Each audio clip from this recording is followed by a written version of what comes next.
പക്ഷേ മോഡി വന്നതിന് ശേഷം ഇവർക്ക് യാതൊരു പ്രാതിനിധ്യവും കിട്ടാത്ത അവസ്ഥയായി. മോഡിയുടെ ഒന്നാമത്തെ സർക്കാരിൽ ക്യാബിനറ്റ് പദവിയുള്ള ഒരു മന്ത്രികളുണ്ടായിരുന്നു മുസ്ലിം സമുദായത്തിൽ നിന്ന്. രണ്ടാമത്തെ മന്ത്രിസഭയിൽ ഒരു സഹമന്ത്രി മാത്രമായി. ഈ മൂന്നാമത്തെ മന്ത്രിസഭയിൽ മുസ്ലിം നാമധാരിയായ ഒരാൾ പോലുമില്ല. ഒരു മുസ്ലിം പോലും ഇല്ലാതെ ഒരു കേന്ദ്ര മന്ത്രിസഭ എങ്ങനെ രൂപീകരിക്കാൻ കഴിയും എന്ന് ചോദിച്ചാൽ അത് നരേന്ദ്രമോദിക്ക് മാത്രമേ സാധിക്കുകയുള്ളൂ. അത് ചെറിയ കാര്യമല്ല. ലോകത്ത് തന്നെ എനിക്കോടെ ഇന്തോനേഷ്യ കഴിഞ്ഞാൽ പിന്നെ ഏറ്റവും അധികം മുസ്ലിങ്ങളുടെ രാജ്യമാണ് ഇന്ത്യ. ഇത്ര വലിയ ഒരു ന്യൂനപക്ഷമല്ല, രണ്ടാമത്തെ വലിയ ഭൂരിപക്ഷമാണ്.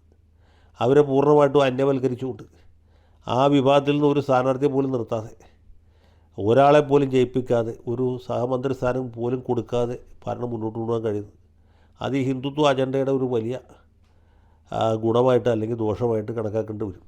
ഇതാണ് അതിൻ്റെ സംഗതി. ഇങ്ങനെയൊക്കെയുള്ള ഒരുപാട് മാറ്റങ്ങൾ രാജ്യത്ത് സംഭവിച്ചു കഴിഞ്ഞു. ഇനിയിപ്പോൾ നരേന്ദ്രമോദിയെ താഴെ ഇറക്കാൻ എന്താ മാർഗം എന്ന് ചോദിച്ചാൽ പ്രതിപക്ഷ പാർട്ടികളുടെ ദൗർബല്യവും അവരുടെ ശൈഥില്യവും പ്രത്യേകിച്ച് കോൺഗ്രസിൻ്റെ പരാജയവുമാണ് ഇതുപോലൊരു വിപര്യായത്തിലേക്ക് നയിച്ചത് എന്ന് പറയാനായിട്ട് നമുക്ക് രണ്ടാമൊന്നും ആലോചിക്കേണ്ടതില്ല.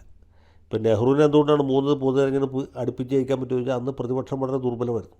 പ്രതിപക്ഷ പാർട്ടികളൊക്കെ ശൈശവ ദശയിലായിരുന്നു. ഇപ്പോൾ അങ്ങനെയല്ല, പ്രതിപക്ഷ പാർട്ടികൾ ഏതാണ്ട് വാർദ്ധക്യ ദശയിലാണ്. ചില രോഗാതുരമായി, ചിലതൊക്കെ മരിക്കാറായി. കോൺഗ്രസ് പാർട്ടിയാണെങ്കിൽ വളരെ പരിതാപകരമായ അവസ്ഥയിലാണ്. ഇപ്പോൾ കഴിഞ്ഞ തെരഞ്ഞെടുപ്പിൽ കോൺഗ്രസിന് ഏതാണ്ട് 100ഓളം സീറ്റുകൾ കഷ്ടിച്ച് 100-ലധികം സീറ്റുകൾ ജയിക്കാൻ പറ്റി. പക്ഷേ അത് കൺസോളിഡേറ്റ് ചെയ്യാൻ അവർക്ക് സാധിച്ചില്ല.